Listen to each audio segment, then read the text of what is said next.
thank you all for coming this evening. I'd like to thank Riverkeeper for coming to present, and I'll just let them take it away. All right. Well, thank you, Allison. Is the audio coming through if I'm here? Well, it's four. Just wait. Yeah, and this is close enough. All right. Well, thanks, everyone. I'm Dan Shapley. I work with Riverkeeper in our advocacy, policy, and planning program. I'm here with. I'm Jem Pickard. I've met many of you. I work right under Dan at Riverkeeper. I'm the advocacy and policy coordinator. We're really happy to be here. Really happy to see you convening, all the lake communities and individuals who care about the lakes in this way. I think it's really fantastic. So we're here to tell you, kind of give an update on a project that we've been working on for last several months. And it's not completely finished, but we wanted to present, kind of some of what we've learned at this point to get feedback, get ideas, kind of see what kind of recommendations we can put into a report that we'll write based on what we're presenting here. So first, just Riverkeeper, we've been around for 60 years now. It's our 60th birthday. We started as the Hudson River Fishermen's Association, and it was a group of fishermen who literally just were disgusted with the state of the river as they found it back in 1966, and got together and decided they should do something about it, and found ways to do that. So they took a kind of dusty law that hadn't been much used that outlawed dumping in navigable waterways. They used that law to go against the Penn Central Railroad in Croton, Croton Rail Yard that we know and love today as the switch between the local and express. But at the time was just sending waste oil directly into the mouth of the Croton River. So they challenged that. They won. They brought the kind of what they earned from that case. They brought against the next polluter and the next and the next, and that's kind of how Riverkeeper got started in those days. Now, today, we still have a boat on the water. We still have attorneys, but we do a lot of advocacy and support and work with communities to just try to address the problems of the day, including a lot of drinking water source protection, which is what we'll be talking about today.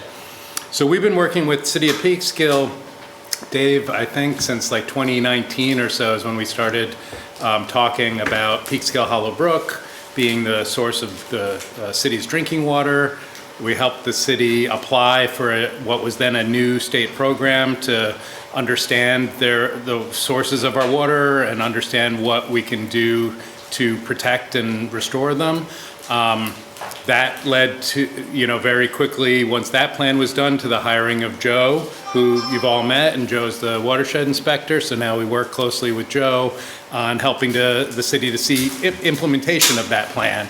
And what we're talking about today is one piece of the implementation of that drinking water source protection plan for Peekskill Hollow Creek. Maybe I should pause because I meant to have everyone go around and introduce yourselves when I introduced myself and Jem, because some of you have all met and know each other. I don't know most of you though. So we know Allison, our host, but do you want to just go around and say your name and if you're from one of the lakes, sort of which one or what else brought you here? Yeah. I'm Karen Proboth. I'm the district clerk for the town. Right. And I get involved in all the lakes. All of them. All of them. Which we can see beautifully there on the map and how they're all connected. Yes. I'm Sherry Howard. I'm on the town board, and I actually belong to Continental Villages Lake, but I am very concerned about our lakes. Great. CJ Brooks, also on the town board. I am the liaison for Lake Peekskill and also a resident of Lake Peekskill. So very concerned about that concentrated issue, but clearly all of the lakes of Putnam Valley have a stake in and want to fix these issues. Michael DePrima, resident of Aveley Park, which is on the south side of Lake Osceola. Okay, great. Maybe go to the back and around. Dan Hogan, I'm from Lake Peekskill, and I'm just a concerned citizen. Anthony Marino, I live in Peekskill Hollow Road, so concerned about the brook, Peekskill Hollow Brook. Great. I'm David Rambo, I'm the Water and Service Superintendent for the City of Peekskill. Henry Lopez, a property that aligns with Peekskill Holbrook. Alan Lash, live on Lake Osceola. Pat Cummings, 819 Peaceful Hollow Road, deeply concerned about the automotive development at Citywide Automotive, trying to understand the wisdom of a group of people that would expand automotive, toxic waste, etc. near the creek, of course, 75% of Peekskill's water, as well as our wonderful residential wells. I moved off of Long Island to get the hell away from that terrible water, and I want to make sure the water here in Putnam Valley, at least what we have, stays good. Okay. Kayleen Pontini, Lake Peekskill. Very concerned. Have an 8-year-old, moved here a few years ago, thinking we would have access to a lake for her to swim in. She's only going to want to do so for maybe a couple more years. So hopefully we can get something working fast, or at least a Band-Aid in the meantime. Joe Scapoli, Watershed Inspector, here for Wickeby Reservoir, and the rest of the creek, of course, but I've been working with Dan and Jem on this. It's been a lot of work that's gone into this. I can't wait for you guys all to see. Yeah. Jean McGee, I lived in Lake Peekskill from 91 to 2005, and my kids had a great time growing up there, being able to swim in the lake, spent our summers there. And then in '05, we moved across Osceola Lake Road into Brookdale Gardens, and the stream comes at the eastern edge of our property. That's our property line. And then another stream comes down the middle of the property.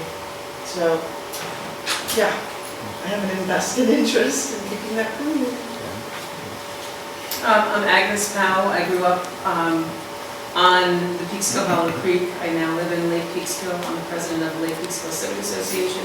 And I'm also a member of the group was originally at one point in time called DWSB2. So I've been attending the meetings and producing meetings. I'm Anna Kutsikaris. I work for the DEC Hudson River Estuary Program. And yeah, thanks Allison for hosting us to be able to present the results of this project. And I specifically focus on proactive drinking water protection, including Peekskill. I'm Annette Scholes from Roaring Brook Lake. Sarah Bartlett, Roaring Brook Lake. I'm Alan Bailey from Lake Osceola. I'm the chair of the Lake Osceola Management Advisory Committee. Great. I'm Julie Rubin from Barber Pond and also the Environmental Commission, the CCD for Kevin. I am Maya Giglio. I have lived in Lake Peekskill now for 23 years, and I am very concerned about Lake Peekskill. I'm Joel Singh. I live near the Wickeby Reservoir up there, and I'm just concerned with this and just making sure the welfare and safety of all of our Putnam residents. Great.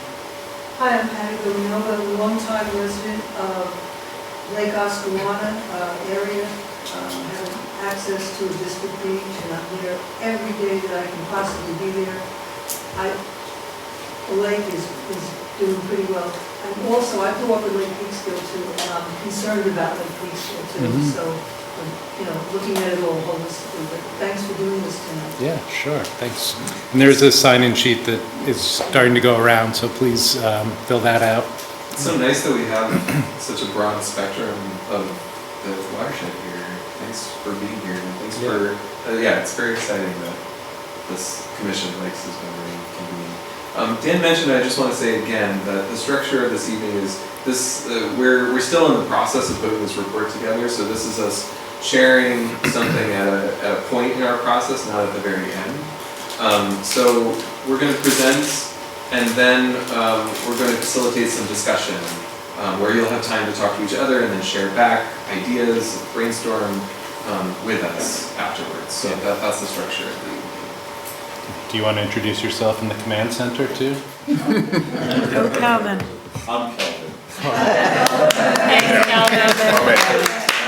And we are live now, in case you want to let all your family and friends know. So we talked about the drinking water source protection plan for Peekskill, and I just summarized the vision statement in that with this slide, just to give you a sense, that it was anticipated that the city would have to, of course, work with the communities throughout the watershed who are named here. Phillipstown and Somers have very little pieces of the watershed, but Cortland, Putnam Valley, Yorktown especially have substantial land within the watershed, so you can see. And that, there would be a need to work together to address emerging issues from the fact that we have people living here and we need to drink the water. We need to address both of those. And as climate change increases, some of the challenges get harder to manage. That the goal, of course, is delivering high quality drinking water that meets or exceeds the public health standards. And I think that is important. We'll come back to that a couple times. So this project, I heard citywide automotive mentioned. We're concerned about that too, and we are working on it. Maybe we can talk after the meeting because the topic of the meeting won't touch on that. We're going to really focus on this project that the Hudson River Estuary Program logo you can see here helped to fund to implement the drinking water source protection plan. So the idea was to model sources of phosphorus in the watershed, analyze existing water quality data, including some that Peekskill and Riverkeeper partnered to gather over the last couple of years to really get a thorough assessment of the brook for the first time.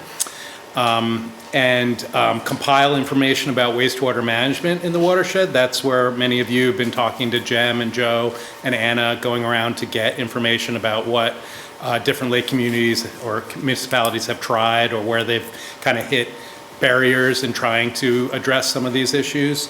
And then convene stakeholders and communicate results. So that's what, partly this meeting is about, that piece. So you all probably know this already. I would be curious though, have you always known that your lake was part of the Peekskill Hollow watershed and that was part of the water supply or the water supply? It's great. So that was one of the really important outcomes of the drinking water source process, was just to look, and say, yeah, Wikipedia reservoirs are really important, but they supplement the water supply, and really the creek is the water supply for 25,000 people every day in Peekskill, a couple thousand in Buchanan who also tap into the aqueduct, and then it's a backup source for Cortland, Montrose, Somers, Yorktown, so a big portion of northern Westchester County. So it's a really important regional water supply, and all the lake's outlets go into the creek, so it's all connected and all matters. Here's same. You've been looking at this, and just pointed out that we have a missing line, so we'll fix that. But all the lines connect. The lakes drain, they get into streams, that goes into the creek. And here are all of our, the lakes, many of that you are representing here today. So why are we focusing on phosphorus? I assume many of you know this because you've been dealing with these issues on your lakes, but it's a key nutrient in aquatic systems. It's what's called the limiting nutrient typically. So it's if there's enough of it, then stuff will grow. If there's not enough of it, stuff won't grow because it's the essential one that's needed. Algae being the key thing, and we use the word algae. I'll be using the word algae. We all know probably when we're talking about harmful algae, that's really a bacteria, cyanobacteria, but we'll just be calling it algae today. Importantly, like I mentioned, climate change is going to make managing phosphorus-related impacts more challenging, not just here, but everywhere. Because we're going to have warmer waters. That's just speeds, we know warmer water is one of the ingredients in when the algae likes to bloom. Drought conditions or low flow conditions, when things get stagnant, that can contribute. We're going to get more seasonal droughts as a projection of climate change. And then more intense rainstorms on the flip side, that's going to wash more nutrients in certain cases. So you're going to, in a lot of cases, have more nutrients and then hit low flow conditions, allow them to kind of cook in the sun, in the warmth, and we're going to get more algae blooms. And that's what we are seeing around the region and state and really the world. The other reason to focus on phosphorus is we can't control those factors today, right? And even phosphorus, as we'll talk about, is really hard to manage, but at least there are ways that we can deal with it. So you are familiar with these, presumably, issues that too much phosphorus can lead to in lakes, the harmful algal blooms, low dissolved oxygen, weed growth. Maybe you have others on your list, but these tend to be the biggies. And we know that several of the lakes here represented and in the watershed are recognized as being impaired because they have too much phosphorus. That's a Clean Water Act designation to say there's too much of this type of contaminant, this type of pollutant, in this case a natural element, right, phosphorus, but it's still too much of a good thing. And so we have a number of impaired waterways. We also have on our list here Peekskill Hollow Brook, because the data that Joe has gathered in over 2 years in Peekskill Hollow Brook, when we compare it to the draft criteria that the DEC is going to be publishing soon, we see that it's exceeding those levels of phosphorus for a flowing creek as well. So we believe once we submit that data and it gets into the system, we will also recognize that the creek itself has an impairment with too much phosphorus.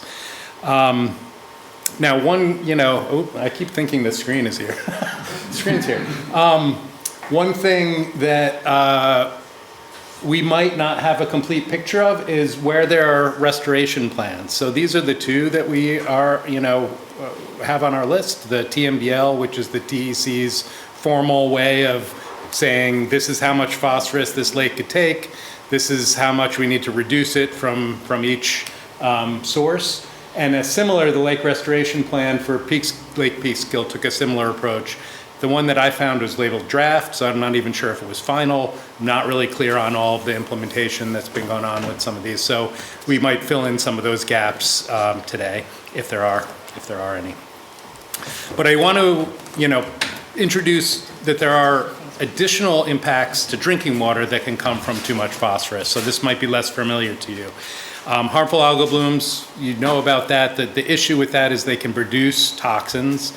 We don't want to drink those toxins. So we don't want the HAB to form in the reservoir directly where like Peekskill is getting its water supply. But we also at least have some concern that cyanotoxins generated in the lakes can flow downstream. So we don't have evidence that that is causing a problem today or a measurable problem, but there's also not a lot of data. So it's something that we need to be concerned about. Where are the toxins originating? Where are they flowing? And that we're not exposing people in drinking water. A bigger concern, though, is disinfection byproducts. So these are the algae that forms, whether it's harmful or not, is organic matter. When that gets down to the city's treatment plant or any drinking water treatment plant, one of the steps is to chlorinate that water. When you mix chlorine with any kind of organic matter, it creates byproducts, and these are regulated, and they have been regulated since the dawn of the Safe Drinking Water Act because they have toxicity as well. So as there's more algal blooms and more growth in the lakes, that's going to be transported downstream to some extent and then react and cause disinfection byproducts. Some of these algae can also just taste and smell bad. That's a known problem. If we have our main office in Ossining, we get our water most of the time from the Croton Reservoir. It's had problems with this that even when New York City isn't experiencing it, because they're not using that reservoir, we experience it in Ossining. And then any of these things can really affect the treatment, what treatment is needed or how much it costs, how much chemical is used. So it can also just increase the cost and complexity of treating the water when these are in place. So this is, now we're getting into some of the data that we've put together. So this is data from the creek, like I said, that shows that we have, we believe we are seeing an impairment of the creek due to the phosphorus levels. So this chart is moving on the x-axis from stream mile 0 to 15. So 15's up high in the watershed, flowing downstream to the city's intake near the city of Peekskill. The green field it would be the acceptable levels of phosphorus based on the guidance values, and you can see the actual values at the 4 sampling sites over 2 years. Most of those values are over that line, so we're seeing phosphorus above the limits that the DEC is going to finalize soon. It's a little hard to see from back there probably, but the little dotted lines are the inputs of the bigger lakes. So you've got going from the top, Roaring Brook, Wikipi, Mohegan, thanks, Oscawana, and Peekskill. I was telling Allison, maybe you all know this, Google Maps really butchers Oscawana. It's really comical. And so I'll do too. So you can see, you know, the real takeaway here is if you know how to read a box plot, the thick black line is the median value. So you can see there's some variation through the creek. It's not a straight trend of increasing or decreasing, but the values themselves are higher, and you get more variability in the upper and the lower reaches. But the key takeaway is that the phosphorus levels are exceeding the value. Now this is data from about 15 or more years, or 10, I guess about 10 or 12 years of data, tap water data from City of Peekskill. This is again just looking at disinfection byproducts. So again, they're formed because there's organic matter in the water and then treated with chlorine. And the important thing is, to note is that there is not an exceedance here. The city's drinking water has not violated the drinking water standard for these, which are noted in that with those blue and red line for the two groups of disinfection byproducts that are regulated. But you can see some of the values are higher than those lines. That's because the regulation is based on an average of multiple samples. So some of the samples are exceeding that line, but the average has not exceeded that line. But the important thing, I think the takeaway here is that we see a risk emerging, especially in the blue line, that THM, that's one of the groups of disinfection byproducts, over time is clearly increasing. And that's probably an indication of a change in the source water quality related to the brook. And some of those levels are exceeding the values. It's important to note, you know, the city's goal, as I summarized it, was water that meets or exceeds drinking water standards. So this is meeting drinking water standards. But the EPA sets, for each contaminant in the Safe Drinking Water Act, it sets both a health-based limit, which is typically very low, and then another limit that's the regulatory limit, often that's a little higher. And that's usually set there because it's either very expensive or there's no technology to get to the actual health-based limit. But some of these, the health-based limit is 0. You know, we want no exposure to them. So we want to get these as low as possible for the healthiest possible water. This is another look at just 2023, so just 1 year of data from, again, the city's water data. And what this shows, this is just the quarterly tests. And if you can't see, you know, the higher values there are like August, September. So there's a seasonal trend to this, which I think if you know your lakes, when do you see harmful algal blooms? August, September at their most intense, right? So we're seeing the most biological activity, the most growth in the water probably at those times. This is probably an indication of again, the change in source water quality. So where does phosphorus come from? Where do you all think it comes from?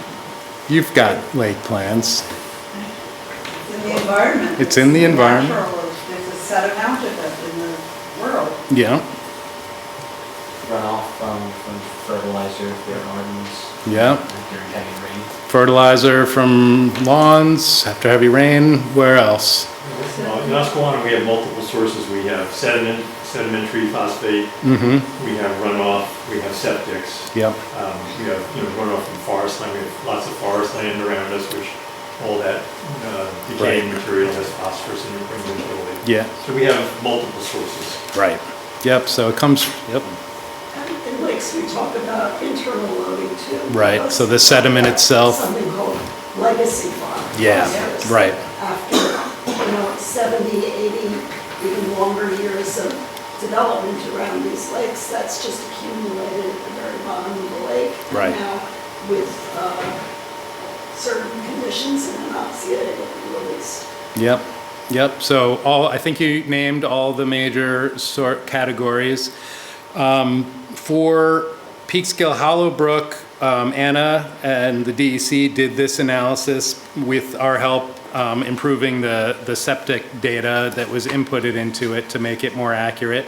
But this is looking at the whole watershed. So you mentioned Oscawana and Lake Peekskill. Each of them, when I looked at their plans, I think it was roughly, they were estimated at 50% septic influence on the phosphorus loading at the time those plans were done. For Peekskill Hollowbrook, it's a little, as a whole, it's a little less. It's about a quarter is wastewater. So the gray and the blue are wastewater, the gray being septic, the blue being the two small treatment plants in Carmel.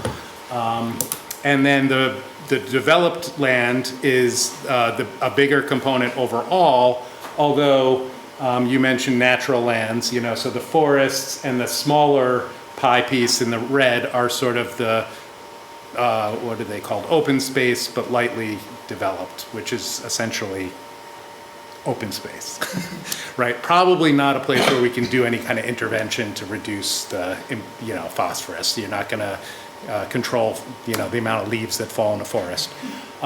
So the two pieces that are, have some ability to, we have some ability to influence are the wastewater, which is about a quarter, and then that fraction of the developed land that is the more intensely developed areas.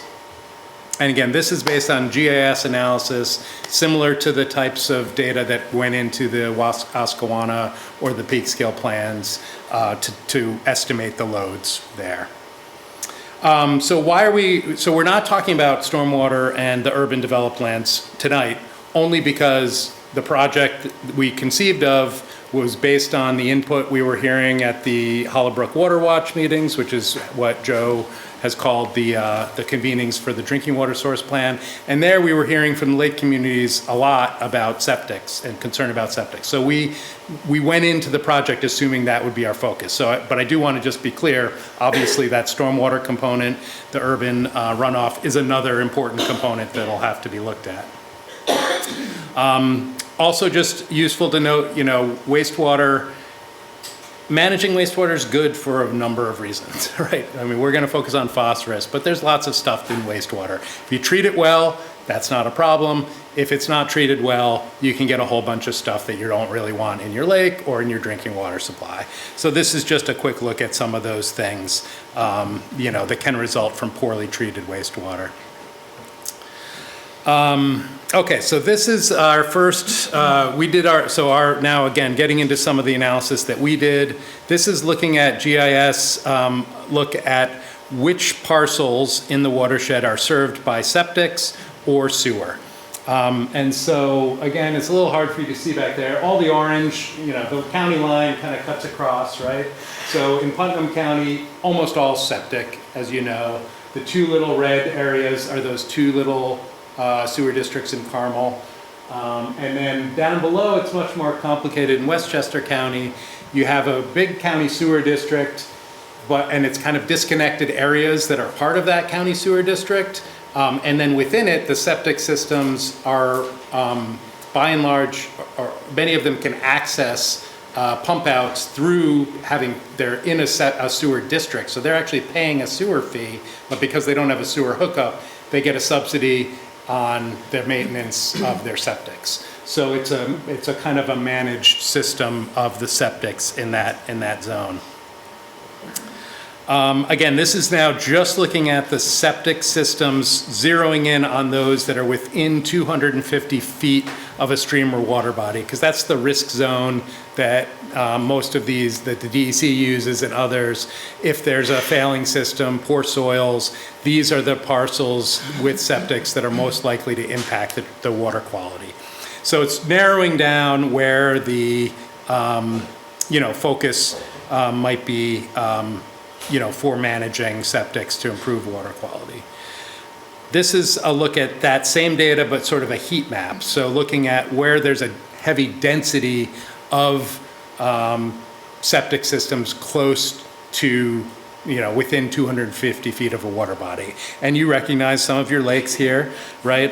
Lake Peekskill, Oscawana, Roaring Brook, which are all known to be impaired, jump out, Mohegan, at least the portion of it. And then Lake Aussie, which I think surprised us. We didn't know it well. I don't think it's represented today, right? In the room? Aussie? Osceola? No, Aussie. O-S-S-I? Never heard of it. Is that, no, because Osceola's down here. Aussie's up in that little red eye in the upper right. I think it's in Kent. Yeah, anybody? I think we have it right. I mean, it's on all the maps. None of us know it well, so we'll learn a little about it. Also interesting, I think, are down here, these lesser hot spots, but those are just, along little streams in Cortland and maybe into Yorktown. Can those be sewered? That's within that county, that Westchester County Sewer District area. So we're hopeful that by looking at a watershed scale, we can kind of see where priorities ought to be, and then try to see, it's not going to be the same solution in every place, but where can we kind of aim to see some of this managed differently and better. But we wanted to go a level deeper. So this is looking at the suitability of soils for handling sewage, septic effluent. So as we know, if there's a good amount of soil and it's, percolates well and all that, the soil can remove phosphorus very effectively. But a lot of soils are not the best soils, and we see a lot of them here in the watershed. So when we overlay that with the least suitable soils with the septic hotspots, we again start to zero in and see where the interventions could be most effective to probably keep that septic effluent from affecting the surface water. It's a little hard to see, but the purple now is the very limited, the least suitable soil, the little purple splotches. Least suitable. Least suitable, yeah. So we took that, and said, okay, well, clearly some of the lakes have a high density of septics, more so than others. So we kind of put the lakes into two categories, those with a lot of high septic density and those with lower septic density, and then looked at the water quality data from DEC's data portal, which is, I assume, primarily water quality data that you all have gathered with CSLAP or that you've hired consultants to gather, and it's made it into this database. So this is a lot to take in, but the point here is you've got Lake Peekskill, Mohegan, Oscawana, Roaring Brook are sort of those heavy, high septic density lakes, a lot of septics around them.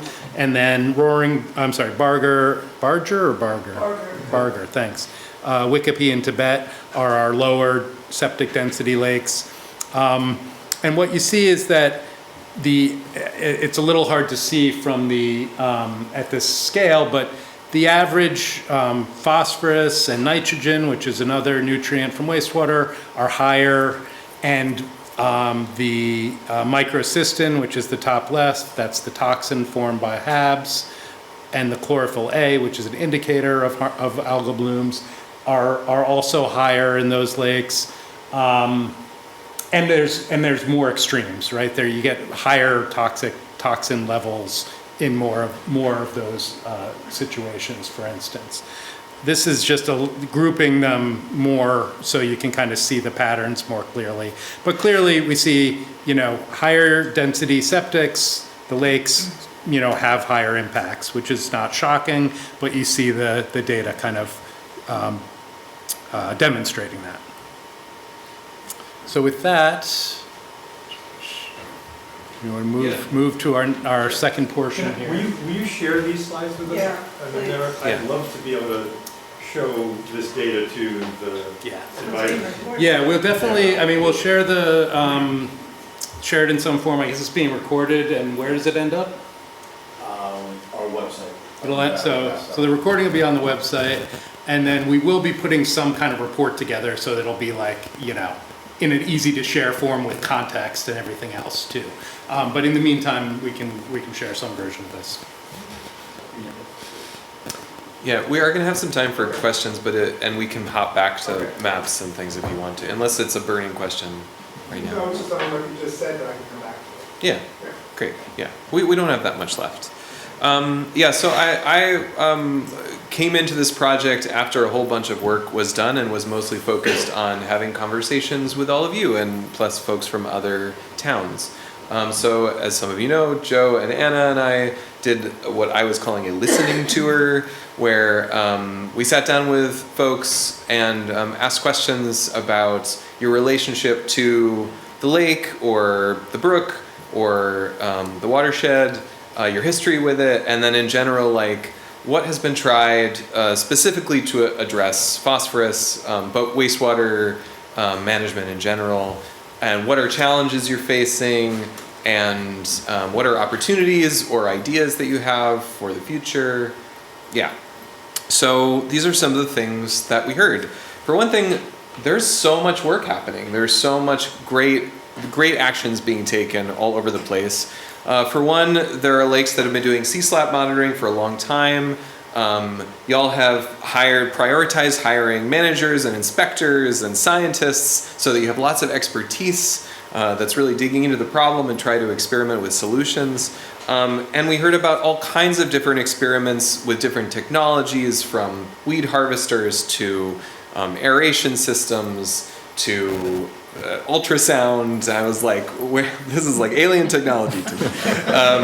Chemical treatments, of course, and then natural solutions, or adjusting pavements and creating buffers around lakes to address stormwater mostly, but of course sometimes you get some leakage from septics that helps with as well.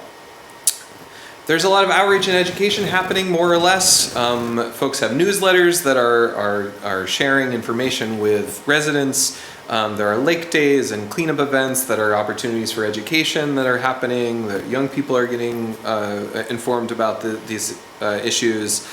You have active websites and social media that are helping with this too. And there is more or less collaboration and co-learning happening. I was at the regional NICEFOLA meeting. Some of you, I think, were there. Super interesting, what a wonderful community where we're learning from each other in a very horizontal way. The Hollowbrook Water Watch, which, as Dan mentioned, came out of the DWSP2 drinking water source plan that many of you probably are attending to. If you're not, you should. There are great meetings happening. And of course, this re-establishment of the Commission of Lakes, which is really exciting. Don't take for granted how exciting and important this is. And of course, there is a necessary intermunicipal coordination. And hopefully it's not just because it's required, but also because we want to figure out how to talk to each other and work together. And this category I want to come back to because it feels like there's energy and momentum and action being taken in this category that the watershed could really build upon. So we also heard about various policies that have been in place, just to name them, that there are mostly 5-year pump outs and inspections for septics, but Oscoana has a 3-year. It's not correct information. Oh, tell me. Barber Pond does not have a 5-year pump out regulation. You're right. Thank you. I did know that. That's incorrect. One community does there. Thank you. Is it not countywide? I thought it's a countywide. Yes, but go enforce it if you like. Well, that's, again, the health department, so, I which know is the it's not county. you, but it's Yes. everybody has a 5-year pump out. Right. but Yeah. There are certain communities where they are monitored, and Right. Barber Pond is not one of them. We meant to say at the beginning too, if anything comes up where you're like, that's wrong, let us know. That's part of why we wanted to do this in the middle of our process. Yeah, and so there are infrastructure improvements that have been happening. There, to a small degree, especially like we heard this in Mohican, there were sewer expansions and grants that supported that in recent years. Catch basins and storm drains, people are getting money to install these, and some culvert resizing and replacements we heard. And there are some experiments with septic replacement programs, and I want to uplift the Fund for Roaring Brook Lake, which our Roaring Brook folks are here. So if you don't know about this program, I'll say it in very brief, but of course you can talk to our Roaring Brook Fund folks, where there are incentives for residents to replace their old septics. And there's also essentially a demonstration site of the FujiClean CRX new model that filters phosphorus. And so there's advocacy and there is financial incentive that's coming from this nonprofit that is grassroots coming out of the community, as well as a demonstration of the technology that could replace old septics.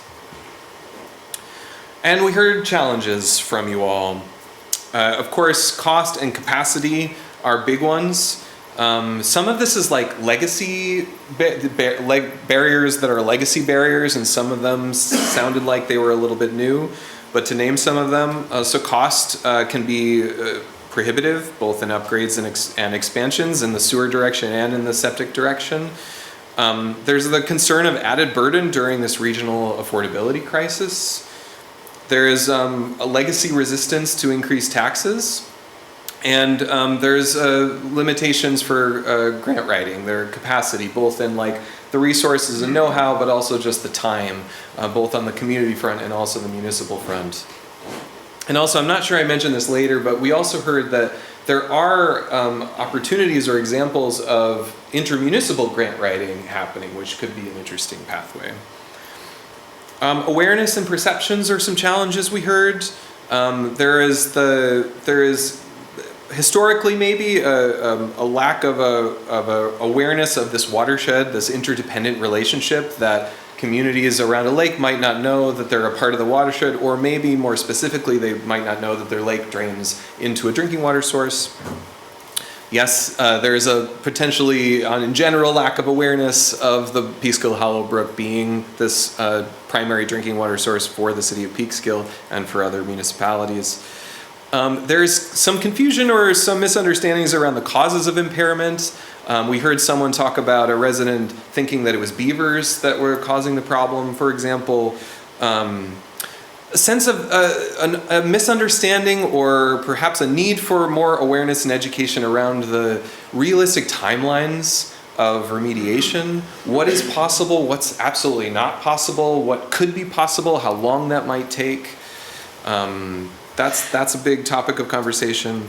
And we heard about socioeconomic differences. What works around in one lake community might not work at another lake community because of those socioeconomic differences. Plus, if we're going to all work together or learn from each other, how do we really understand the lived experiences and how those are different from one community to the next? And current septic policies don't necessarily think or were constructed at a watershed level, so they're not necessarily thinking about how your policies are, the implications of your policies at a watershed level for other communities downstream. As we know, the septics are owned by homeowners, and so the onus for maintenance is placed on homeowners, which is part of why we're here. And we heard about some lax enforcement of these septic policies, different levels of enforcement happening in different lake communities. And so this brings us to some sharing of ideas of potential paths forward, which Dan and I are going to do this together. Yeah. Okay, so we wanted to emphasize too, just like in our listening session, that our report and our project are not here to tell you the path to a solution, but to present our findings and to share ideas. And so these are some ideas that we have heard that exist in the world, that have some case studies to support them, that we wanted to share with you, and this is going to kind of bounce right into some discussion too. So first is, here, why don't we hop back and forth on this one? So yeah, I think that there were some examples, especially around Lake George, has been a leader in devising and implementing some septic programs. So several of these, I think, come from Lake George. There's a a requirement that when a home is sold, that the septic system be inspected and upgraded if necessary, so that it can be tied in with the mortgage, and there's a moment to kind of invest. That's not just Lake George. I think there's some other communities that do that as well. Incentives for septic replacement. This is difficult because where does the money come from? In the case of Lake George, they've done some private fundraising. They've gotten private foundations to commit money, and they've gotten some federal money as well. So I think, figuring out where, obviously, like New York City is a source of septic replacement funding where they are managing a reservoir. But in any of these communities, could we conceive of a way to establish funding for this incentives? But they work where they are in place. Maybe you can talk about the pump out day, because you heard about that. Yeah, I mean, this is definitely a homegrown idea, but the idea of a town putting out an RFP to a septic company to do a pump out day for multiple residents, or even the whole a whole lake community, or like how could we scale that up basically, and how could that reduce costs if there was an arrangement via an RFP with a septic company. And then I think we've talked about the unequal enforcement, or that the rule might be the same on the book, but how it gets applied, how to figure out how to make those good rules apply where they need to. So the New York State Septic Replacement Program, I think you all have talked about this and heard about it. It's this statewide program. There's state funding, and then everybody who isn't on Long Island wonders, how do you access the money? How to actually get it working for you? So we just met with DEC this week to talk about this, and as of today, there's a reason Lake Oscawana is the only lake in the watershed that is eligible. And it's not because it's got a TMDL, it's not because it's impaired, because there are others that are like that, it's because it's Class A. And that's a legacy from when it was used as a drinking water source in the past, I believe. So it's not, I don't think it's actively, that I know of, used as a drinking water source, but it's in the, the state framework as a Class A waterway. That makes it eligible for the septic replacement program. Nothing else, because it's all your lakes are Class B, I think, that I looked up. And then the stream, even though the creek, as we've talked about, well, I shouldn't say, Wickeby reservoirs are Class A, but you don't have any septic systems around it, thankfully. And we think it's wrong and it should be fixed, but the creek itself is Class C, except for the little tiny bit at the end that's Class A. So there's no on paper eligibility here. Through advocacy, I mean, I at least detected in our conversation with DEC an understanding that the septic program should apply in a place like this. So we have to keep working on that and see if we can tweak the eligibility. But that's something that, working collectively, the voices of everybody can have a greater impact. So I think that we didn't name that as a specific thing, but I think being able to come up with a way to say, whether it's Riverkeeper as the emissary going to the DEC saying, this is not just us, it's the City of Peekskill, and it's the Oscawana Management Group, and it's this, it's all of these entities that all want to see this happen. That brings more weight into the room and tends to make it more effective. What are these designations?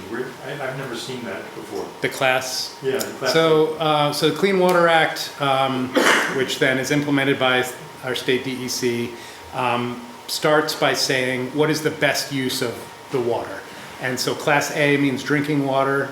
And so, like I said, that little bit where the intake for Peekskill is Class A for that reason. Class B is generally good for recreation, is the way of thinking about it. Class C is aquatic life, fishing. Where will I find it? So you could go to the natural, DEC's got a natural resource mapper, would be one place, or DEC info locator is another, two DEC web mapping tools, and you click on the layer for water bodies. You can spend the next 7 days clicking around. I just have a quick question. We can also- And the yeah, class we can has nothing to do with natural versus man-made lakes? Not inherently, no. Okay. Or size, for that matter.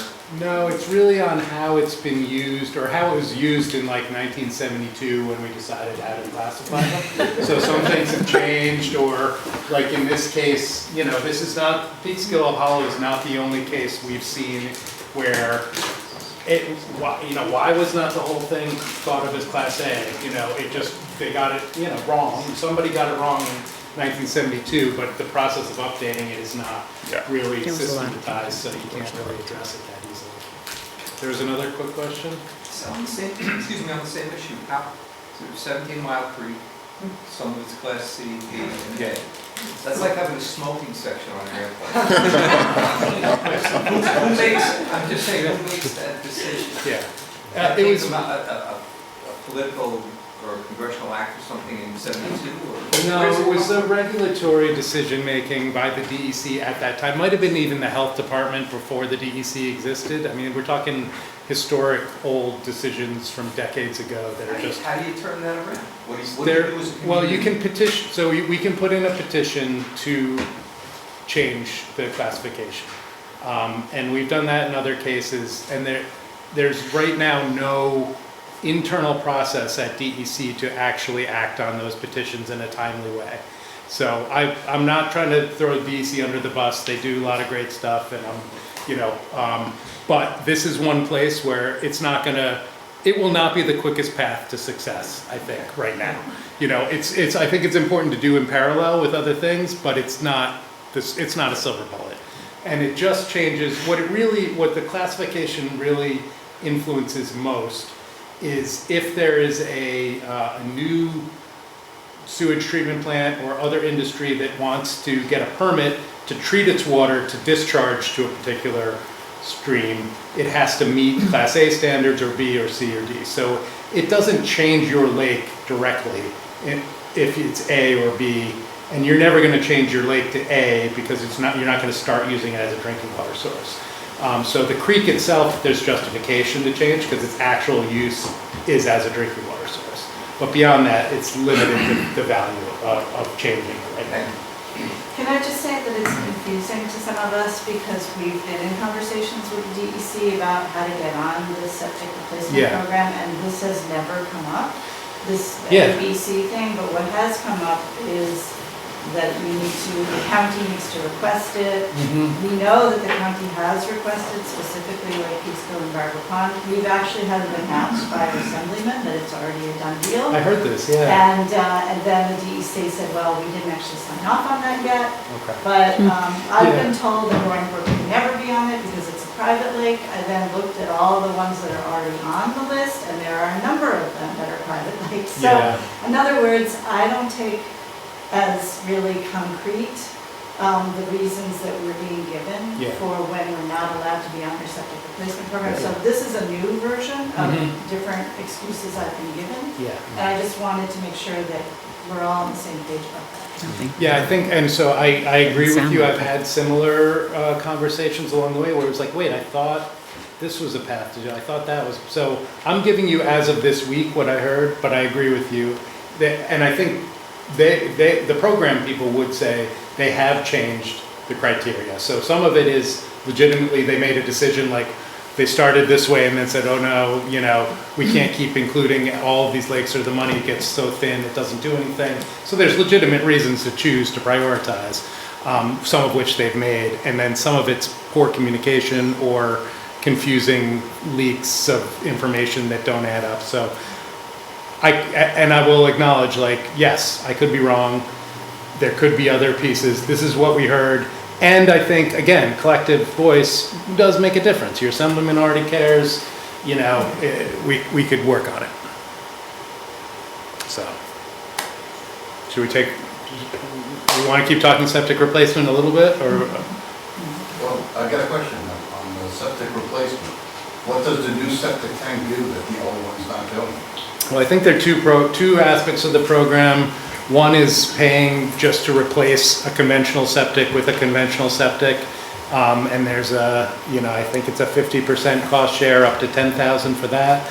And then, or replacing it with a more advanced, like the Fuji Clean, I think would be an example that we have the example project for our next field trip. And that I think is a 75% cost share, but I forget, up to 25,000. But he asked what they do differently. Oh, so that, well, the Fuji Clean takes out phosphorus at a higher rate, essentially. And nitrogen. And nitrogen. Yeah. So it removes more But nutrients. significantly. Yeah. And it doesn't require the same degree of leach field, Yeah. because the water is so clean with the. So it's a potential solution for small lots near the lake. Yep. That where a conventional replacement isn't going to do that. From what I understand, it uses iron plates that bind with the phosphorus. Is that correct? Exactly. All right. So that's how. And There you then go. the iron plates can be replaced. Right. They have to be. Or Years or- cleaned, Yeah. maintained, So, yeah. so you can actually remove the phosphorus Right. from the property with even a very functioning soil system. The soil sites get occupied after a certain number of years, and then there's a plume that goes out, and eventually you have no more capacity of the. So I mean, I pick up that this program would be of great interest, it sounds like getting that support. Can I ask though, for those from Wascoana, has it led to replacements yet? 2. And That's it. We're sitting here. Our second field trip. So, and you consider that a poor rate of success? Yes. So can you summarize quickly why it's been? Very hard to get people to spend discretionary dollars on a new septic system if they think theirs is functioning, and I understand, as you said, So even having to pay half, people don't want to pay the Yeah, half? as you said, this is a very difficult time for many people, and their discretionary dollars, already have a hard time covering their major needs. This is not where they want to put their money. Gotcha. So it's not going to solve everything, but it would help in some cases, and it's clearly of interest to some of you. You've had your hand up for Just going back to when I first raised my hand about talking about phosphorus and nitrogen, and on Lake Peekskill, some of our studies showed that mostly the culprit, they thought that if you found high nitrogen, it was more likely to be septic, and if it was high phosphorus, it was probably runoff. That was a great point, I remember. So with that in mind, it's also an approach to the most important thing that we can all do as a community as lake is share quality data and keep clear, transparent communication. Because we have a lake manager and he's doing ultrasound. Other people laugh at ultrasound. Some people at DC laugh at ultrasound. But at least we're trying something. And we're trying to get permits for those other biological ones. And it's like, I know that you have to move with safety and caution, but at the same time, inaction is dangerous. Sometimes it's time. So take everything we're doing, take the data. We spent our money on this ultrasound. We should be getting money back as a pilot program. If it's working, everybody's going to look at ultrasound. So why in science, why is it Lake Mohegan's not doing it? We are. We have the same lake manager. Collect the data there, collect the data here. Is there a difference? You have to back up your thought with accurate data, and then you have to make the data accessible so that the residents, Joe Common, Jane Common, all Common, can understand it. They're more likely to get on board if they feel like they're not being shim-shammed. And so a good point, you went to the nice Nicola thing, which was excellent. Lewisboro, look what they did. They made a a septic district. This is a beautiful transition. Oh my God. They're in the process of creating a Right. septic district. Yeah, Right, so. but that's, so the homeowner's not Yeah. responsible, becomes part of your tax load. Go ahead. Right. No, this is another idea to share for those who weren't at the Nice Bola meeting. The idea is to create a septic district with an RME, which is a responsible management entity, which is, in the case of Lewisboro, the town of Lewisboro, and they're in the process of doing this, as Allison just said. So this isn't like a case study where it's done and we have a success story, but they're in the process. They're committed to it. And then, so the town, instead of the homeowner owning the septic system, the town in this case owns the septic system. And so they pay for the replacement, and they're replacing all the old septics with Fuji Clean CRXs. They pay for repairing your lawn, and they pay for pump outs and maintenance, right? Maintenance is included in that, I think. And then you, the homeowner, pay a regular fee the way you would with a sewer fee. And that's that idea. A tax, essentially. It's essentially a tax. So really, you're paying anyway. Yes. Have a taxing Some district. places, water and sewer. You pay either way. is your tax. Yes, yes. And it's a very concentrated area around Kitchewan Lake, so it's not, you know, the entire town. They chose very And they did a concentrated very good study section. on why it was that one area. They looked at topography, they looked at lot sizes, they looked at like usage, so that science backed up the reason. It wasn't just like someone decided to go, well, I'm a board member at Fuji, and let's sell this crap. Right, right. So some of the maps that we can go back to that are looking at the hot spots, where density and low soil suitability are, you can do what in this case Lake Kitchewan did to identify really where are the high priority areas potentially. Right. But yeah, the question with an idea like this, just to throw out to think about too, is could you scale up? Like what would scaling up look like? What would you need for that to Well, happen? and I'd just like to point out that for Lake Peekskill, because I think all of us here from Lake Peekskill saw the big bright red spot there, that we don't even know if the Fuji Clean would work in Lake Peekskill because of the rock and the ledge and the limited amount of space. But the So, same thing for Lewisboro is like they realized too, that sewer was not an option. They did a study and they don't have the on bedrock, they got pipe, runoff.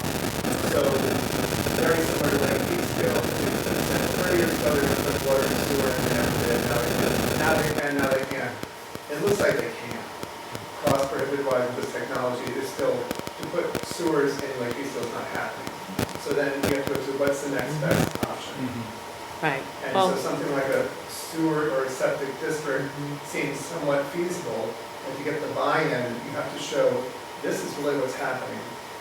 And this is what's going to cost everybody, and you'll be covered. You know? well, and there are other technologies like Right. what Pat Like Tyndall IMAX. demonstrated Yeah, with the insert. Familiar with IMAX? So at least there's options. Yeah, I met is a very good one. So we have had, one of the challenges in Lake Peekskill, just because of the topography and access to lots, is that it's very difficult to get a Fuji Clean system in. It has to be carried in by hand, it has to be dug by hand. So an alternative would be IMET, so it's imet.net is the website, and it's basically an insert that goes into the existing tank as long as the tank is not metal. And we already know that metal tanks should be replaced anyway. And from what the representative had said, is within 30 days of it being inserted into the tank, it has digested all organic waste, and that usually 30 days after installation, that's when they put in the iron plates to neutralize the phosphorus. And he said discharge to septic fields is then gray water. So you can be resting your fields, and so it's about $8,000 installed. And there's a rebate. I'm sorry. And then there's also the potential for rebate. And so if you're getting IMET systems 250 feet from the lake in Lake Peekskill, there's about 100 that are lakefront properties. So if you would say maybe about another 100, you could get 200 of those systems. That would be within the 250 feet of the lake. Yeah. And I think that's another good point, and looking at the map, that it's not just the people right on the lake, because I think people have the perception that it is, and it's not, it's broader than that. But the issue, and that's one problem, I would take a look at that map with the hotspot, is your hotspot went into the entire Lake Peekskill watershed, but you had mentioned that it was just within the 250 feet of the water.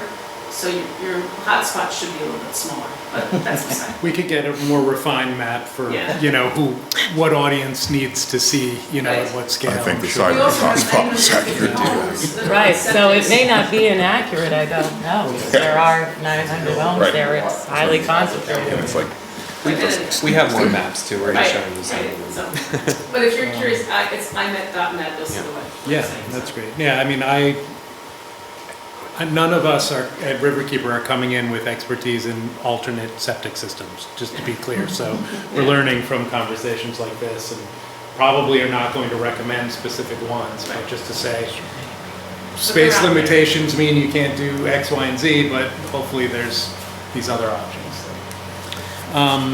Yeah, but I think the watershed scale is an important. Yeah, that's one more. So yeah, I mean, this whole project really started for us by saying, we know there are all these lake communities that have tried this, tried that, tried the other thing. Is there a different solution that emerges if we look at the whole? I don't know that we still know the answer to that, but I would think anything that's going to take a fee from every property in order to fund investments, the more people in that pool, it's going to probably pay, be more affordable per person. So if you're going to explore something like this, I would think it would be really smart to think about what does it take to do all the lakes in a lakes district, or the whole Peekskill Hollow watershed, with Westchester communities. Like, how big, I would just curious how people react to that kind of idea, and what limitations or opportunities might be there in thinking, beyond Lake A, B, and C as separate communities. And we want to dig into that in a moment, and just to share a case study as some inspiration here, which is obviously case studies are not one for one, but so in Keuka Lake and the Finger Lakes, in I think the 90s, they created, maybe not that long ago, they created the Watershed Improvement Cooperative, which are municipalities that are stakeholders of Keuka Lake. And there's a representative from each one of the municipalities that form the board of this cooperative, and they set uniform septic regulations for all of the communities around the lake together. They also maintain local control by doing that, and maintain New York's home rule by doing that. And that's been going on for a long time, so that's something that we could potentially look at. I'm just going to mention a place that's far away from us, but it still has some relevance because it was a pretty creative idea, and it's been in place for quite some time now, which is that Shelter Island, which is a tiny little island on Long Island, has a lake on it. Who knew? But in fact, that what they've done is something that is not quite as dramatic or perhaps as difficult for people to buy into. But what they've set up a taxpayer subsidized septic replacement fund, but the replacement is voluntary by some member in the community. So it's not owned by the town, it's not the town making decisions about something on your property. It doesn't raise some of those red flags, and it's optional, you don't have to do it, but you have to pay. So if you're paying $100 every year, the only way you're gonna get that money back is to say, okay, I've been paying $100 a year for 10 years, I'm going to get that back, I'm going to do a replacement. And then maybe, it depends on how much you're able to raise, whether it's 50% or 75% or 100%. But Well, if you raise money. does anyone know if the state replacement program requires the homeowner to provide the other 50%, or if the town, through a district? The state programs usually requires at least some buy-in, sometimes it's as small as 10%.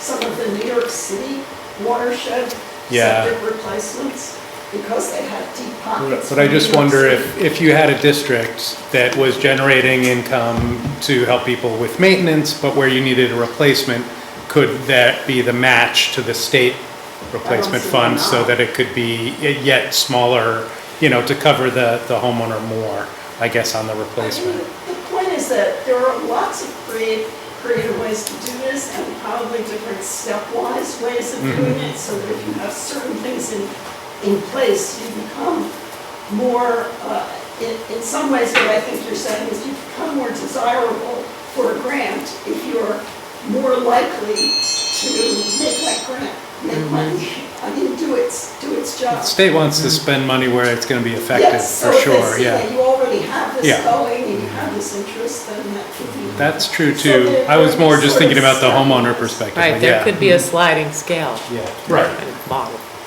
Yes, you could make a you could do numerous things, which is just to say that I think there were some contentious parts of the thing that was presented at Lower Hudson. That's great. It looks like they're going to be able to do it, we hope, because it would be a great demonstration project. But you could even do it on a lower budget and take some of the contentious pieces out of it. So there are other possibilities for septic replacement funds that are local. We like creative solutions. Thank you. Yeah. Well, we would love to have you all spend some time talking to each other and then sharing back some ideas for this, like what we've started. Like what would it look like to think on a watershed scale or to innovate? To maybe we can pull from some of these inspiring case studies and see what would work in your community, or how would it work with you in another community, or at a larger scale. Like how does scale play into innovating, making some of these changes? So what we'd love is for you to, you're probably sitting next to people you know or are from the same community, or so what we'd love is to if you could find a couple of people, like maybe groups of 2 or 3, and if you could find somebody who you don't really know as well or who lives in a different community, hence our watershed scale theme, and spend 10 minutes in conversation, and then we'll come back and share back. So the conversation, what's our specific prompt? I guess I just said it. I'll just repeat it, which is how taking some of these ideas we've shared and your own ideas, like we've just started, what's something that feels exciting and could work, and what does it mean? What would it mean to you and your neighbors to think on a watershed scale to try to overcome some of these challenges for septic management? Is that enough? Is that clear enough? Tangible enough to start a conversation. Right. Say it again. I want to add that it's not just septic. There are immediate physical issues at hand, and that's why I'm specifically here tonight. Great.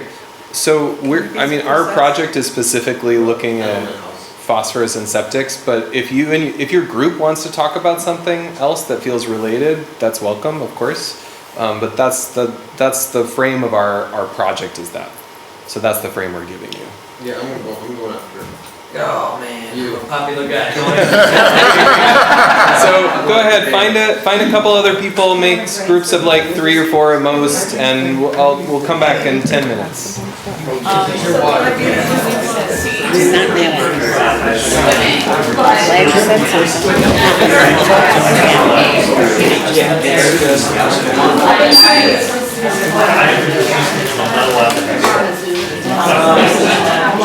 Okay, great. Hi. I hope you had some rich conversation, and we would love to hear some of the things that you shared. So maybe you could just take a second and decide a representative from your group who wants to share back some of the great stuff that you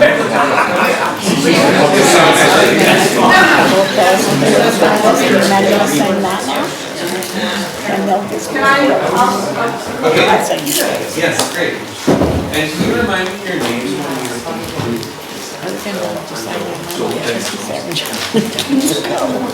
Yeah, sure. So I'm Joel. Again, if anyone didn't. Can you just talk a little louder? You are very soft spoken. So I'm Joel. If anyone in the front, the back, or anywhere else didn't hear before. I didn't, thank you.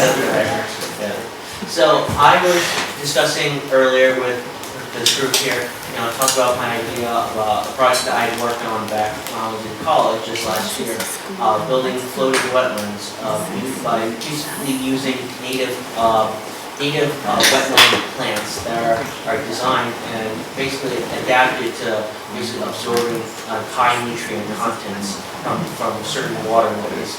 So some of the native plants that I remember using from my project including pickerel weed, blue flag iris, and like a bunch of like other native plants like from New York that are specialized and designed in absorbing like high nutrients like phosphorus, nitrogen, and like any other like high nutrients. And then what we would do at the end of the season, near like late fall or mid fall, is basically we would take like the dead plants that had been absorbed all these nutrients in the water over the summer, and basically burn them to see in their biomass like how much of their biomass contained of, say, nitrogen or phosphorus, to see how well are these plants absorbing the nutrients, and determine if the nutrient content of the lake is going down or up, or how the condition of the lake is over the next several years. Cool. Good idea. Anything else that you wanted to add? Well, now we're basically discussing themselves, all those places. And so, so we need to replace our subjects. It's not also feasible for us to do so. I mean, I did mine and it cost a lot of money. But, it's not for the average person.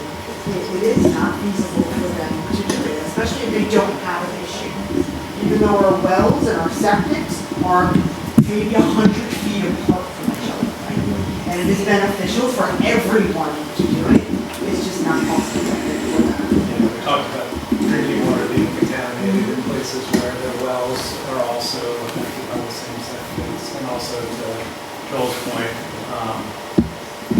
could a district be conceived, one alternative to think about maybe a watershed improvement district rather than strictly a septic maintenance or replacement district, so that if there were another strategy that were higher priority to be more effective, it maybe could get funded as well as potential. I think that covers most of it.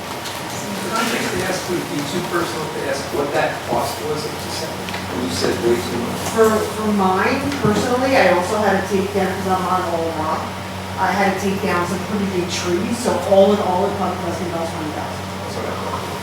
The Fuji cream that I did was $14,500 and would take down fewer trees.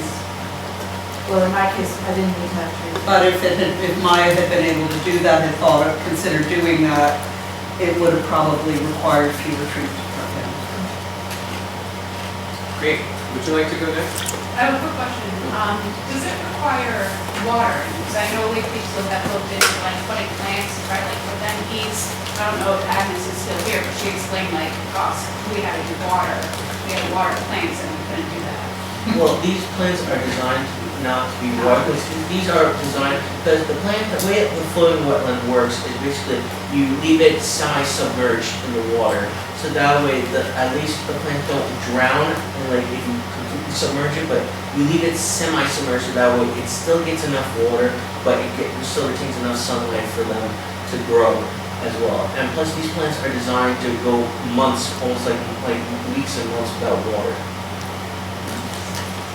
When you put those plants, say if there's a storm drain comes from the road, it goes into the lake, would there be a benefit to putting something at the end of the pipe, of your plants, like a buffer, so it's almost like a filter, so that whatever water on top of it's coming through has to kind of flush through this almost like a retention pond? Yeah, if you put these green plants as a buffer closer to where you say where the source is coming from, then yes, it is completely possible for you to do it, but you have to ensure that the plants are firm in the ground, and that it does not completely risk of if there's a really big flash flood that it causes them to be washed out. Maybe we should get some other ideas on the table too. Maybe this is a topic the group would want another presentation on. I don't know how effective all of those solutions are. I'm sure somebody could present them. So these plants. Can we move to another topic? Let's move on to wetlands, floating wetlands for now, so we just hear other. So I think we went the opposite direction. We liked the idea of a septic district, but when we started to think about the practicality of it, we immediately got very parochial. And we were like, oh, but why would people in Osceola want to support Roaring Brook? And why would Roaring Brook want to support, we immediately sort of withdrew to our little separate units. And we maybe partly because we already have lake districts and garbage districts that are sort of very lake specific. And the problems in each of the lakes is different. So we even though we sort of embraced the idea in theory, we worried about how it would actually work in application. We did talk about the sort of difference between doing something slowly, where there's like $100 a year tax and puts it into a pool, and then over time that pool gets invested in, perhaps by where the most important locations are to replace a septic. But then we were worried that people want to see action quickly, and they want to see something happen in a few years.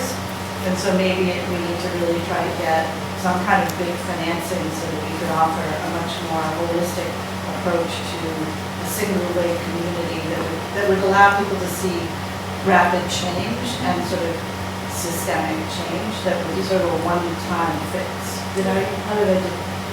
Perfect. And that does get into the other problem of water quality change might still take yet longer than even with those one septic. Communicating that expectation as part of it, being part of the challenge. But I think what we were concerned about is inducing people to actually embrace the extra cost of doing that. If you say, oh, it's going to take us 30 years to replace all the septic systems, you're going to say, come on, forget it, it's not worth it. Whereas if you can say, we're going to do this in 3 years, 5 years, whatever the years are, and then we're going to get rid of 1/3 of the sources of the bad nutrients, they're much more likely to say, that's a really good thing, I can see that. You can tell them it's going to take years for it to improve the quality of the lake, but at least it's not a 30-year thing where it's going to take 30 years before the whole thing even starts to help. I don't see people embracing that. Hi, I'm Julie. Well, my group, I went and talked to the people behind the long table on the dais, because I think that the issue, I always think that pulling the camera back and looking at the larger rather than the smaller is more effective, as per that last slide of economy of scale. So the question is, if we could get the state to both recognize that Peekskill is a lower income community and that it is in the benefit of Peekskill and Buchanan and the other towns, and then get the entire watershed, including Kent, to get that it doesn't matter, it's not going to help Peekskill if one lake improves. It may help you swim, or your daughters swim, kids, but it won't help the water quality for the whole watershed. We need to, I think, focus on everything. So the question is, can we get the state to see us as an entity that is making, maybe with the initiative from Peekskill, to say the municipalities are on board, but we need this for our sake. And then get statewide funding to get some kind of some septic relief in both Putnam Valley and Kent, and obviously Upper Westchester, whatever's going on there. I think that would be more effective, and then you wouldn't get the parochialism of, well, my lake needs it more than your lake, or why should I pay for this? It would be seen as a group. So that's, did I characterize that somewhat? Yes, I think if they can do it for New York City, they should do it for the city of Peekskill.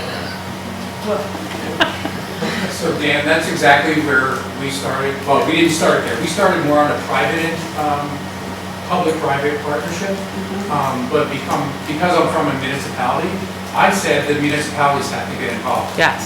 We need to jumpstart this. Absolutely. And we write grants. We have 4-inch water mains in front of some people's houses. Now, they're probably 60 or 60, 70 years old. But those mains are choked down because they just get something called tuberculation, and they get really choked down. So people don't have the volume, they don't have the pressure, and then when there's a fire, there's a big issue because you don't get the water through there. So the municipalities got involved. We got involved with a grant. So we have a $5 million grant. Now, I'm saying we're gonna get $5 million, but we gotta jumpstart this somewhere. You call it a watershed district, like you mentioned, and everything we've all said here is all part of this that can grow. Now, when that money runs out, then Pat comes in. I just said, get a bank involved. And if the bank can make money, now you have somebody who's interested. Here's a scenario. By the way, I'm selfishly here because I care about stopping citywide from messing the creek up and our wells. But I haven't given, I've read about the Sarah stuff for years really about the lakes, and it's a big concern. Just sitting here and listening to everybody's concern, we have these wells because they built summer homes, and they're all done hodgepodge, let's be honest, right? There's 100 around, let's say, Lake Peekskill. If we said to a bank, look, how would you like 100 new customers? Mayapack Bank, a local bank, big bank, whatever. Do it with the city of Peekskill and say, we're going to give you a half a point off your mortgage. Doesn't matter what it is. And then we hire a documentary filmmaker to come in and watch this whole thing. And we can make a positive impact and show Putnam County is setting an example for the whole state. We're going to give you what you said. The biggest problem would be paying for it. I wouldn't want to write a check for 20 grand right now, right? So if you say you have, it's kind of like refinancing. Refinancing, but it doesn't cost you anything. And next month, your mortgage is the same. Who's not in that? Everyone, right? I just said, would you be in that? So you get the bank to say, how would you like 100 new customers? Mayapack Bank or any of these banks could do a TV commercial on this. Look what we did. We solved, here's the before picture, that disaster looks like a nuclear waste dump. Public benefit. Right, public benefit, here's the after picture. So, you know, the bank's gonna make money, right?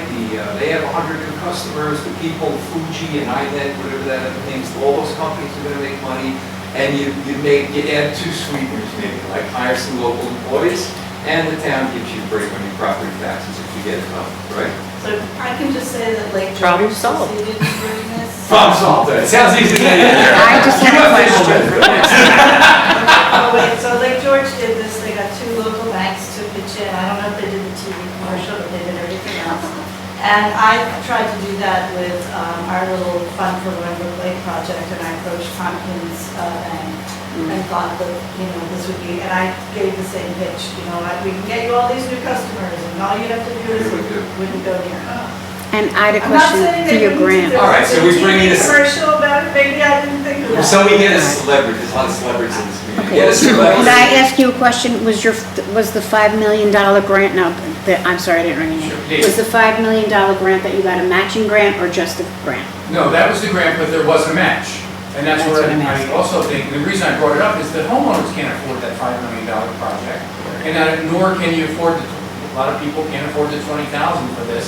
But you create the district and you put in a yearly, I think you mentioned, there's a yearly tax that's put on, you're in the sewer district or the watershed district. And moving forward, to live in this watershed district, there's going to be a charge. But along with that, you have a new septic tank, there's a sewer system. So we can't create a sewer system. We've already determined that. Sewer system's out. But what's the next best thing? Is it if it's specific to a homeowner, but with the technology, we can go from there. But there is a match. So the municipality puts up the match, or the sewer district does the match. I because they're- understand that, but they're charged. either one of those choices is still a tax. That's why that's why I asked, because whether it's municipality or whatever, it's still. But you're not going to get it for free. You're not going to get it for That's the only reason I asked. Sure. I just was curious if it was a matching grant or not.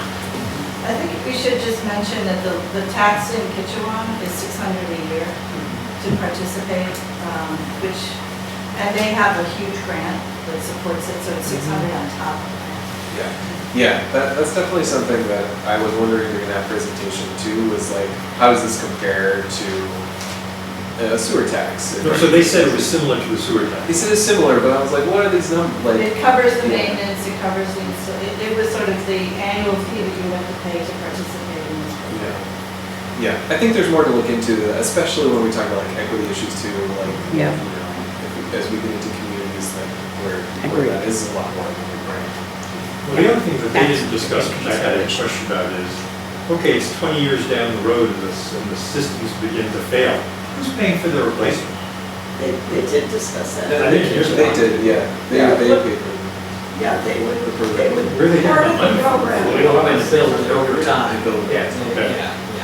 So I just want to answer, that tax, that, the match that we have, the city's paying, the whole citywide is paying for that match. It's not individual homes that are paying.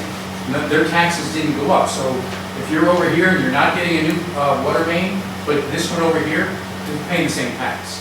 So the water tax is, well, it's based on your usage. So you use 100 gallons, you're paying for 100 gallons of water. If you use 5,000 gallons, you're paying for that. But that all goes into our budget. And then the budget, the surplus from the budget is what's used to paying the match on it. I'm just looking at the time, and we were planning to get out of here at 8, so we have about 8 minutes, and there are some folks we didn't hear from, so maybe let's. Any other ideas that came out in your solution? You went over like different Fuji cleaning versus IMAT versus existing systems, and talked a lot about topography of the land and what's possible. We talked about the lakes themselves, its water quality, how it looked this year, how it looked last year. So we just kind of reviewed, because Lake Easton, they're at Osceola, so they're sister lakes in a way, but like I said, Different issues on Sister Lakes. we have to all like work together. And I think, the sharing of things they did with, like, we talked about the carp, and what we have now is the catfish. And like, well, the catfish eating this algae, like where, it just seems that like residents who really don't have the time, can take the time to come to these meetings, there just needs to be so much reassurance that something's being done, because people are very quickly turn away. It's either gonna cost me money, it's not gonna work, I don't have time for this, fix it. So, Well, it's not fun to walk into a punch. If anything, I just want to say I appreciate you all being here, because I think what it helps to demonstrate is how complex an issue it is, and to help people to really zoom out to take in the bigger picture of our entire watershed, and how, all the lakes are connected in a way, and even though they each have, their own characteristics and issues and perks. That, again, we do need to work together, and but ultimately that, people are working on it, and, there is a positive impact that's happening. And maybe if people can just understand that there really isn't a magic bullet that's gonna, fix it now. Because I think that, what's the saying? Expectations are resentments waiting to happen.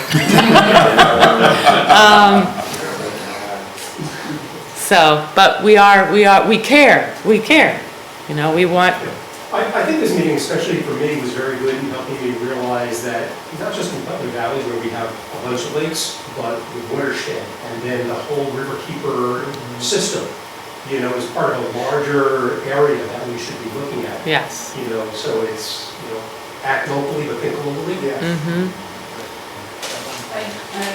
I know there's no magic bullet, and I do think drinking water is the most important thing for safety of people. But are there any Band-Aids that other lakes have used before for quick remedy while all this other thing, everything else takes, 30 years? Right, I was gonna say, well, our sister lake in Mohegan Lake, they use copper sulfate every 2 weeks, but I don't even think that works 100% of the time. And your soil is toxic, the soil at the bottom of the lake is toxic. So the answer is no. I mean, just so you know, this is a problem around the world, not just here, and people are looking for solutions right and left. And it's, and it's in the Hudson River too, like the hab outbreak that we had in the fall was a big wake-up call. So those are problems. I just want to say that the feeling that people feel like they have to do something can be dangerous too, and can make us all very vulnerable to a kind of a quackery, for want of a better word. And I think we do really have to be very careful that we're looking at things that have a legitimate scientific basis.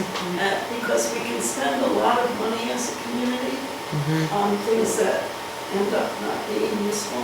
And it is very difficult. It's a field where this is quite common, actually. Yeah. And the law of being able to share unintended. notes and candidly among, among yourselves would be Well, that was why valuable, the right? commission was Yeah. Yeah, I really wanted to, whenever we end in, I really want to leave us on that point that we learned in our listening sessions and that's happening right here, which is like the dialogue and collaboration. And the more that we can think of the lake communities as sister lake communities, and Peekskill as a part of this family, that we can, the more we think the watershed scale, the more likely that we can have, we can solve multiple problems at once. Well, to have a meaningful impact, because again, if we're having an isolated approach at all these different little places, it's not going to have that greater effect that we all want. More hands, less work, right? Right. Good point. Yeah. And that's a good note to Thank you. to pause the break on, but thank you. Thanks for having me. Thank you. Thank you.